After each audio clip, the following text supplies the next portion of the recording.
Hi, I'm Peter Levine, the developer of somatic experiencing. In this instructional video, we will present the basic ideas behind this naturalistic approach to the transformation of trauma and the healing of stress-related disorders.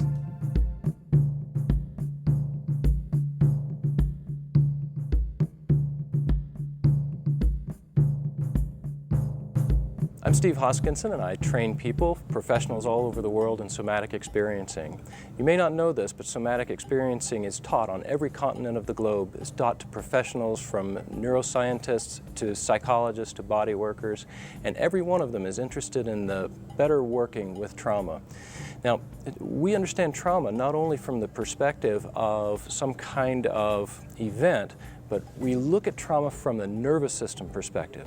And what we need to do in order to work with trauma, and what you can learn to do to work with trauma, is to see how this happens in the nervous system. See, the state of the art in terms of trauma treatment right now is exposure therapy. Those exposure therapies are largely based on content-driven exposure. We don't look at content per se, we look at the actual arousal cycles in the nervous system and train people to see the subtle signs of those activations and be able to work effectively with them. When out of the blue we perceive threat, our bodies definitively react to protect ourselves. We do this with stiffening, with retracting. We do it with fight or flight. We do it with freezing or collapse. These emergency reactions are meant to be temporary. However, what happens in trauma is that our bodies and brains become stuck. Our necks and shoulders stiffen. Our guts go into knots. Our breathing quickens and goes in the upper part of our chest. Our heart beats wildly. Or, alternatively, we collapse into helplessness. These are all things that our body does immediately and instinctively to protect ourselves. To protect ourselves from the initial and the actual threat. However, when this reaction becomes chronic, we develop the debilitating symptoms of trauma. From this point on, our bodies continue to signal to our brains that we're in danger, and hence we perceive threat where it doesn't exist. Until we're able to change the internal sense of our bodies, we will remain traumatized because our bodies will be continuing to send that message up to the brain. In somatic experiencing, i.e. the experience of the body, individuals are guided to change their bodily experience, and in doing so, move out of trauma. They learn that they can shift from fixity and helplessness to flow, vitality, and wholeness. What you see illustrated in this diagram is the evolution of our nervous system's response to threat. The oldest survival system is the primitive, non-myelinated or dorsovagal system. 400 million years ago, it made its first appearance in the jawless fish, creatures that live on the bottom of the ancient ocean. The survival function of this system is the shutdown response to conserve energy. If we experience mortal threat, what we do is we lay low, we don't move. Our whole breathing, our respiration, our heart rate is decreased to just barely enough to survive. Next in the evolutionary timeline, to the reptilian period, the system that mobilizes vast amount of energy that are needed for terrestrial life, basically the fight or flight response. Finally, in the higher mammalian and primate species, a breathtaking refinement took place. The new addition for these higher mammals and primates is what Dr. Steve Porges called the social engagement system. The function of this advanced system is to seek safety in group affiliation. Often this is with face-to-face emotional contact. This is a further illustration of what Stephen Porges calls the polyvagal theory of emotion. The social engagement system involves the most recent parts of our brain in the prefrontal areas of the neocortex. As you can see from this chart, this system allows us to be in relationship, not just with members of the opposite sex, as in the illustration, but with each other. This system communicates with facial expression and with vocalizations that we make. So, for example, the soothing voice of her mother calms her upset baby. If the mother is unable to calm the baby, then the baby will go into a state of distress, the sympathetic fight or flight response. The fight or flight response involves a mobilization of our limbs, of our legs and our arms. And again, this is to escape or to fight. Then if this doesn't resolve the threat, or if the threat is perceived to be mortal, then the most primitive system, the system involved with immobilization, takes over. And as you see in the bottom part of the figure, this system shuts down our lungs, our hearts, puts our guts into overdrive. It overactivates our intestines and therefore creates symptoms of gastrointestinal distress. These are profound nervous system states, the states I've just described. We can't talk the person out of fight or flight or shut down. It has virtually no effect on those systems. We are able to get some soothing with our voice and with our facial expression, but once that has been hijacked by the sympathetic or the shutdown state, we lose what makes us the most human. It's through body sensation that we're able to actually move out of shutdown, move into arousal, fight or flight type states, and then return to social engagement. And the SE therapist helps track the client moving through these different states until they come back to relaxation and feelings of goodness and wholeness. Whenever we experience novelty in our environment, such as the snapping of a twig, our biological response is to orient towards, to locate the source of that novelty, and to discern what is the relationship it has to us. So for example, is it a source of safety, a source of food, a source of shelter, or is it a source of danger? And if it is a source of danger, well, what should we do next? In this video, you'll see an example of a herd of impala peacefully grazing on their afternoon repast in an uplands glen. Then suddenly, one member of the impala detects something, and you'll notice that. You'll see the ears perk up. They're trying to localize the source of the sound and to determine whether it's a threat. Now, when they do that, their posture also stiffens.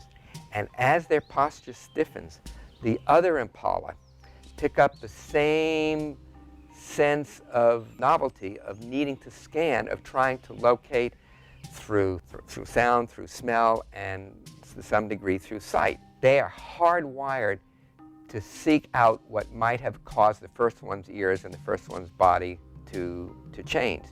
So they're all starting to search. So because of this, you not only get one set of ears and nose and mouth, but a dozen.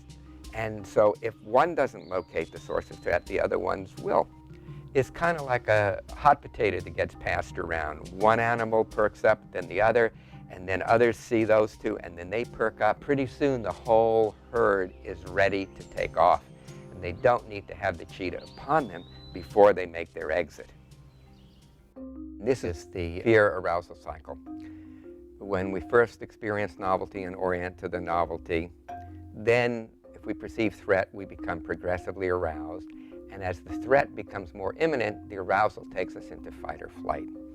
If we're unable to escape, however, that is to say, for example, somebody's holding us down and preventing us from escaping, then that induces a combination of fear and immobility. So the fear causes more immobility, and then the immobility causes more fear because we're held down and we can't escape. And fear and immobility feed on each other.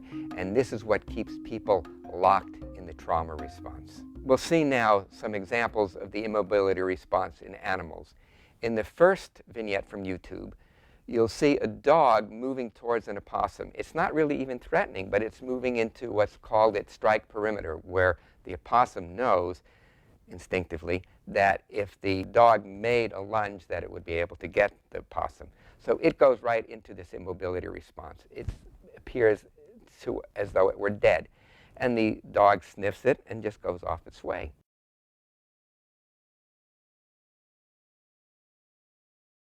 Now, in the wild, say a coyote came to the opossum went into the immobility response.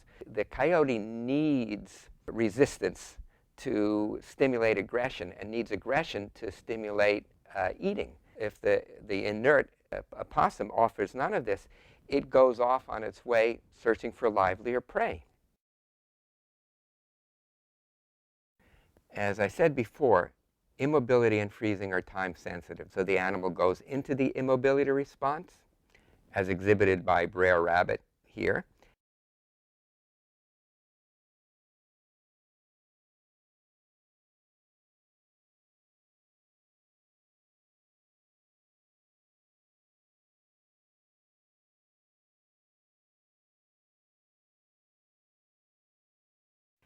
And for all intents and purposes, it looks like it's dead. It's in rigor mortis. But then after a period of time, it just flips over and off it goes.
Now he went and turned on me just as I shot, and I got him just back of the front shoulder. I got him in the ribs instead.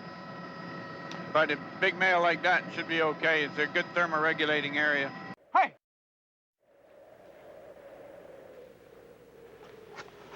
Get an animal like that, and he's just... Still blinking there on Yeah. this little... Oh, that's all right. It's just He's perfect. He's absolutely perfect. You see the size, he get a bit bigger neck and so on, yes.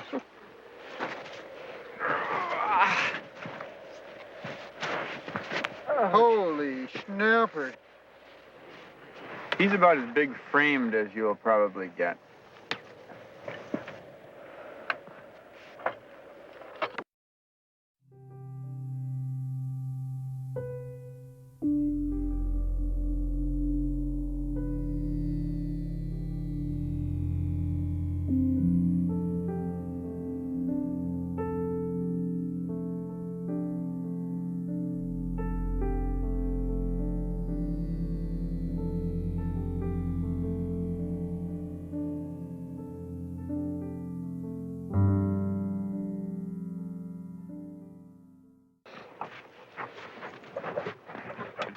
If you watch that animal after he finishes convulsing, you'll see, because he's aware of the fact that we're all around him, and it's a very stressful experience for an animal like a polar bear. After he settles down, and then he'll start doing a couple of deep breaths, and then he'll breathe really nicely, and it'll really...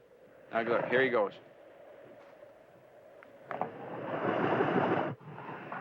See how he's breathing there now? You can see, so that even though it looks a little unpleasant to look at him convulsing like that, in fact, it lets off all that stress, and he then is able to relax and sleep the thing off.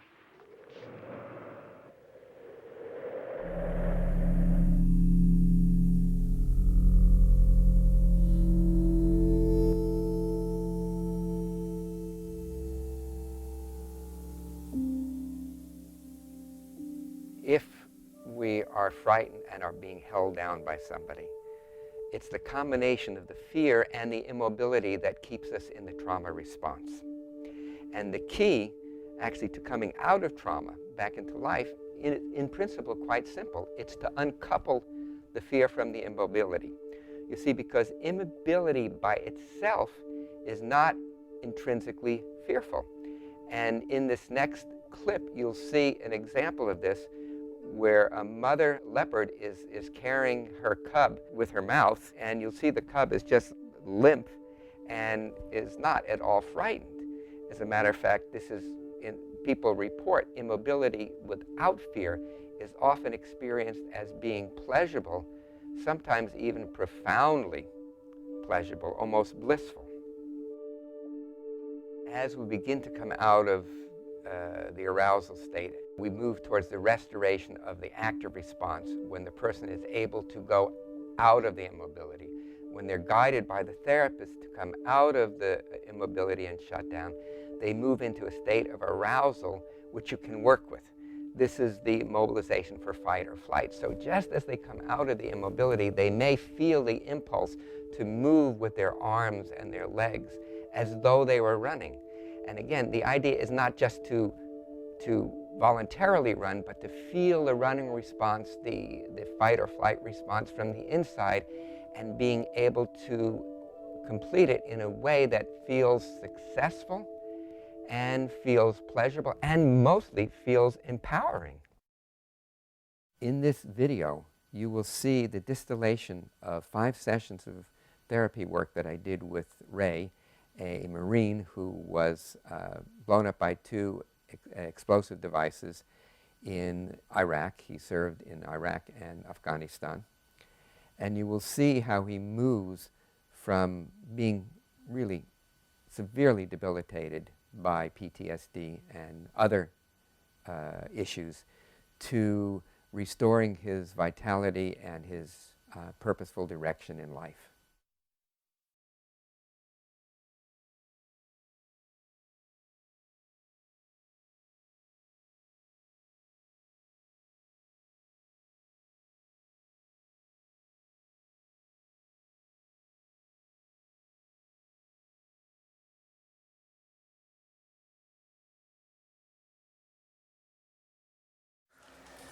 So, why don't you tell me, in your words, what kind of help you think you need, what you've been struggling with? I'll say the biggest thing I've been struggling with was probably just PTSD. Yeah. Dealing with just really large crowd. This happened on June 18th of this year. And in the beginning, I had to kind of teach myself how to walk, talk, and think again. I guess every day it's been getting a little better, kind of. Now mostly I'm dealing with sensitivity to bright lights. Yes. Yeah. Lack of concentration. Headaches. Now, you just said that you learned to walk, talk, and think again. How'd you do that? I just fought for a lot of things. Fought for a lot of things. Everybody told me I would push things too much, but I just fought for everything that I wanted because I wanted to be able to. I don't like it when people take care of me. I can't stand that. So I mean. You want your independence. Exactly. Yeah. I wanted my independence back. It sucks at night. Really. Let's see. It sucks when it comes time to sleep with the fear of actually going to sleep and having a nightmare. Yeah. The involuntary movements that you make with your head and neck like this, when did that begin? I want to say like a month and a half after the blast. The core symptoms of Ray were what was diagnosed as Tourette syndrome. Now, however, from my perspective, it was not Tourette syndrome, or it had the so-called Tourette syndrome had a very different way of looking at it. Here's the situation. You're walking along in a stressful situation, right? It's a war zone. And all of a sudden, there are 2 explosions. And they're so powerful that you're blown up in the air. Well, the body is trying to do 2 things, at least 2 things. One is to try to orient towards where that explosion is coming from, because biologically we're wired to try to identify a source of threat. Then, at the same time as that his body goes into a protective response. It's like a flexion response, the way a turtle pulls its head into its shell. And because this happened so fast, his nervous system wasn't able to integrate that. And so in a way, he keeps replaying that initial moment when there was the explosion. If you were able to separate them out, they're the very beginning of a turning towards localizing the source of the disruption. And then the body trying to protect itself, trying to pull its head in, trying to flex itself and make itself into the smallest target. And this gets stuck. The initial part, the shock part, has to be worked on first. Otherwise, if you were to work with the emotional part, you would very likely be actually just reactivating even further the shock reaction. And somatic experiencing differentiates between these two. I'd like to see if we can get you some tools so you can stretch this out so that these reactions are a little bit softer. Here's what I'm going to have you do now. I want to have you very slowly, very gently, opening and closing your mouth, just the smallest amount, and then come back a little bit, and then just go to where you feel a little resistance, and then come back a little bit. And as you do that, that will trigger those movements probably, but will also give you a chance to feel what's going on before the jerks, okay? All right. So let's just do that together, okay?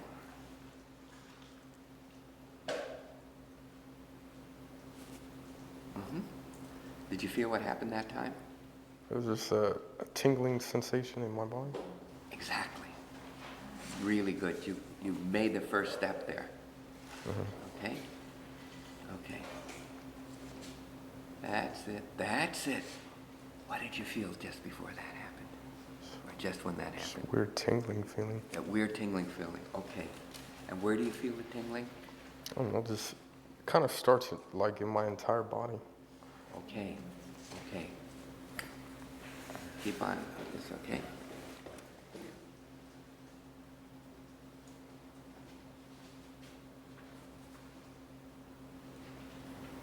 That's it. Stay with it.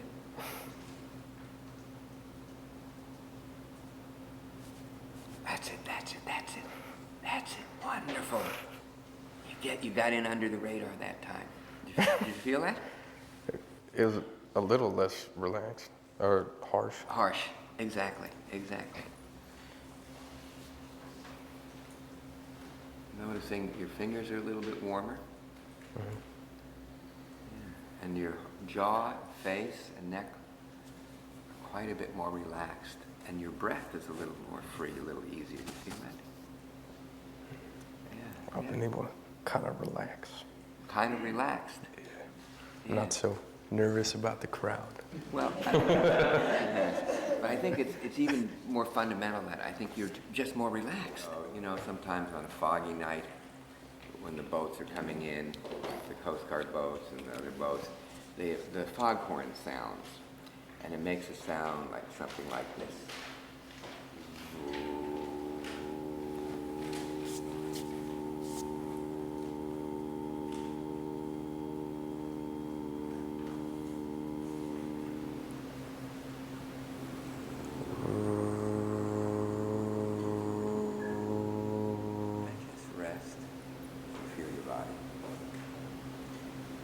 Feels kind of tingling. Tingling? Tingling. Unpleasant or a pleasant? Feels very nice. Yeah. I mean, you could see it was a nice tingling. Your face and a relaxed smile. Yeah. All right. Kind of like I can feel my legs start to relax and just kind of goes up. Fantastic. Well, I mean, it's like, I don't know, it's kind of like a total relaxation kind of feeling. Yeah. That's a pretty good description. Because honestly, when I first came, my very first session, I remember in LA, I thought this was the dumbest thing in the world. I honestly, I was so resistant to it. And I was like, you know what, screw this. Let's put forth the energy needed for this to work and see where it goes. And the payout of this work, I noticed from the first session of my twitching was tremendously down. And I knew that when I would start twitching that I could just remember what he did in the session and do it on my own.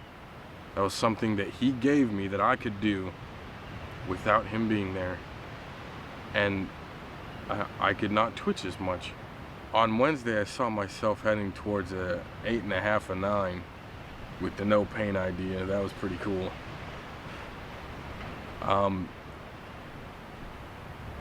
But honestly, that really hasn't changed. I could see the 8.5, 9. With Peter's work and with me continuing to do it on my own time, I could honestly see that. I would say don't stick with just medication. Don't think that completely numbing someone through medication is the answer. Look into other means of healing, because it's out there. You just need to look for it.